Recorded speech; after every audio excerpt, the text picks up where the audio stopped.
Hello बच्चों, मैं शिखा from Shikha tutorial. आज मैं आपके लिए chapter 9 some application of trigonometry का इंट्रोडक्शन पार्ट लेकर आई हूँ। बच्चों, आपने ट्रिग्नोमेट्रिक रेशियो चैप्टर 8 पढ़ा था, उसमें आपने ट्रिग्नोमेट्री के रेशियोज निकाले थे।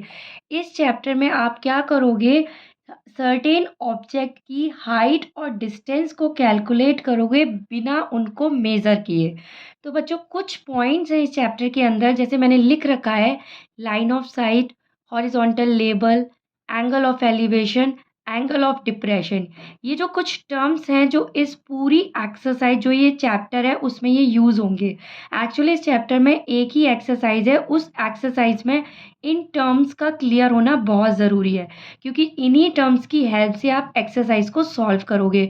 तो फर्स्ट ऑफ ऑल मैं इन टर्म्स को क्लियर कर देती हूँ। इसमें बेसिकली आपको हाइट निकालनी है, डिस्टेंस निकालनी होगी ऑब्जेक्ट की। तो बच्चों, जैसे फॉर एग्जांपल ये कोई एक बिल्डिंग है, ए भी मान लिया कोई एक बिल्डिंग है। ये कोई एक ऑब्जर्वर है। ऑब्जर्वर का मतलब है यहाँ से कोई एक, ये देखो मैं बना देती हूँ। ये एक ऑब्जर्वर है जो इस बिल्डिंग को देख रहा है। तो जब ऑब्जर्वर जब उस ऑब्जेक्ट को देखता है तो ये एक इमेजिनरी लाइन क्रिएट होती है। इस लाइन को बच्चों कहते हैं हम लाइन ऑफ साइट।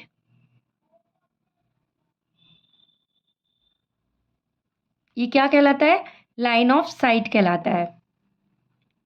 और जो ये ऑब्जर्वर का इस बिल्डिंग के फुट से जो ये बनता है, डिस्टेंस क्रिएट होती है, इसे कहलाते हैं ये हॉरिजॉन्टल लेवल।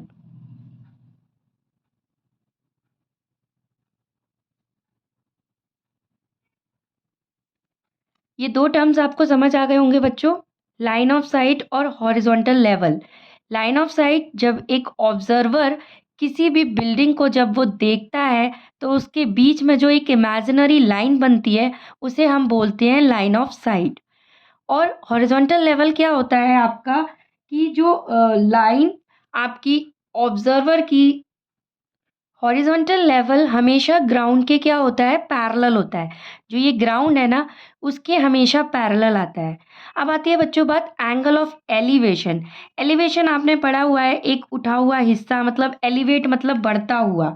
एलिवेशन, तो एलिवेशन का मतलब क्या है कि जो ये ऑब्जर्वर है, ऑब्जर्वर हॉरिजॉन्टल लाइन के साथ जो एंगल बनाता है, यानी कि जब ऑब्जर्वर किसी भी ऑब्जेक्ट को नीचे से ऊपर की तरफ देखता है, यानी कि ये जो हॉरिजॉन्टल लेवल है ना, ये जो हॉरिजॉन्टल लेवल टर्न होके ऐसे हो जाए, मतलब जब वो ऊपर की तरफ देखे, ऑब्जर्वर किसी भी ऑब्जेक्ट को जब वो ऊपर की तरफ देखे, तो जो लाइन ऑफ साइट और हॉरिजॉन्टल लेवल के बीच में बनने वाला जो एंगल होता है उसे कहते हैं एंगल ऑफ एलिवेशन।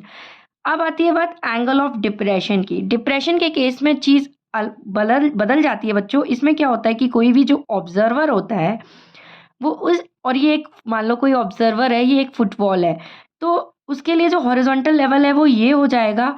ऑब्जर्वर अब ऊपर से इस चीज को नीचे की तरफ देखेगा, तो उससे जो बनने वाला एंगल है, अब इस केस में ये वाली जो लाइन होगी ये लाइन ऑफ साइट कहलाएगी। और ये जो होगा वो हॉरिजॉन्टल लेवल कहलाएगा।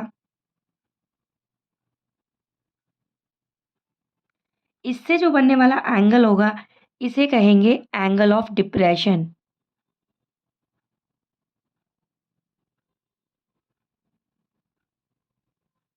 ये कहलाएगा angle of depression.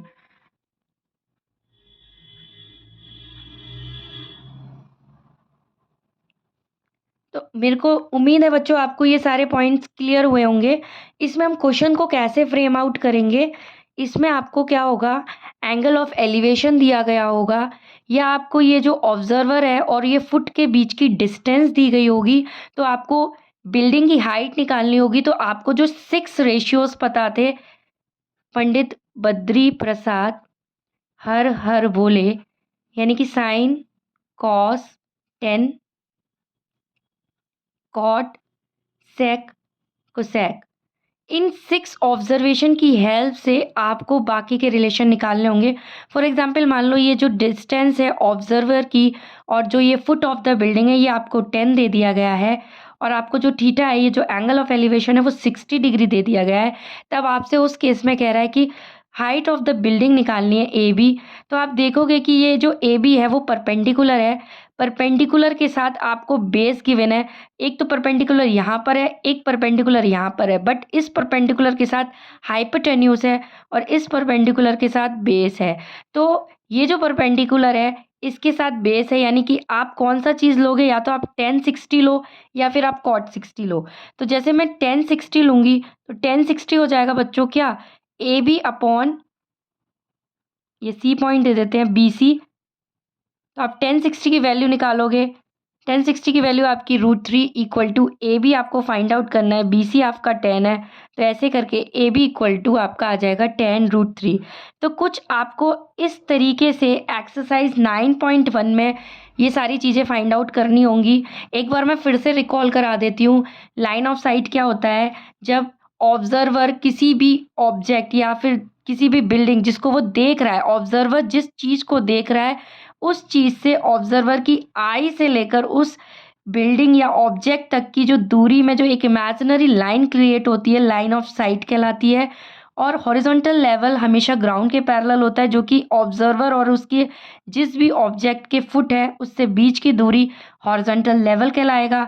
Angle of elevation हमेशा लाइन ऑफ साइट और हॉरिजॉन्टल लेवल के बीच का एंगल होता है और ये हमेशा नीचे से ऊपर की तरफ देखा जाता है।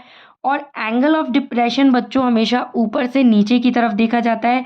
ये भी आपका हॉरिजॉन्टल लेवल और लाइन ऑफ साइट के बीच का होता है, बट इसमें ऑब्जेक्ट ऊपर से नीचे की तरफ देखा जाता है। आई होप, मुझे लगता है बच्चों आपको ये सारे कंसेप्ट क्लियर हुए होंगे। मैंने बहुत जल्दी जल्दी ये कंसेप्ट क्लियर कराए हैं। आप अब मैं आपसे वीडियो एक्सरसाइज 9.1 में मिलूँगी। आई होप आपको ये सब चीज़ें क्लियर हुई होंगी। थैंक यू बच्चों।